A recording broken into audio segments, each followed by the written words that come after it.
Adrian, you told the agents that you were a U.S. citizen? Yes. And I told them that when they started questioning me, they said, okay, where were you born? I said, I was born in Huntington Park. They said, do you have anything to prove that? I said, well, yeah, I have my driver's license on me. Do you feel like they believed that you were a U.S. citizen? I believe that they knew. Basically, they just wanted any type of little proof to see if it's true. And they're making it very hard for me to actually prove that. When this happened, like you were working at Walmart, are you going to be going back to work at that Walmart? Or like, what does the next step look like? As of right now, they fired me. So I don't even think I can go back. It was on the 17th. They fired me on the 18th. And they said it's because it's work violence. They said because of his arrest. Oh. Because of the arrest. Wow. Yeah. Which, as we now know, he wasn't even arrested for assault charges. You were in the van, and then what happened? Like, what was the process like? Yeah, ever since I got in the van, it was just a lot of driving around.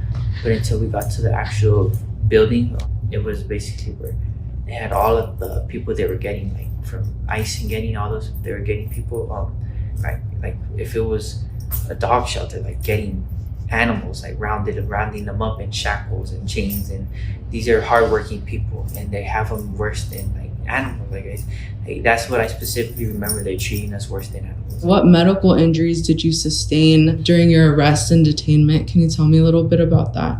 That I know of, I was just busted up from the knee, and I was bleeding from my knee, my shoulder, when they were grabbing me. I had bruises on my arm from when they were grabbing me, and my fingerprints. You can see their fingerprints, and a big bruise on between my bicep, and my back was bruised. I had bruises right here. Adrian attempted to merely question the treatment of an elderly man against the treatment of these big armed agents. And in doing so, he was met with violence. What is scary is that at first he was disappeared, alleged to have assaulted agents when that was factually false. What is even scarier is that he was disappeared into ICE detention. People without legal status or who are accused of not having legal status are not being afforded due process and are being put at this type of risk. We all have a right to record out in public. You don't have a reasonable expectation of privacy when you're out in public, and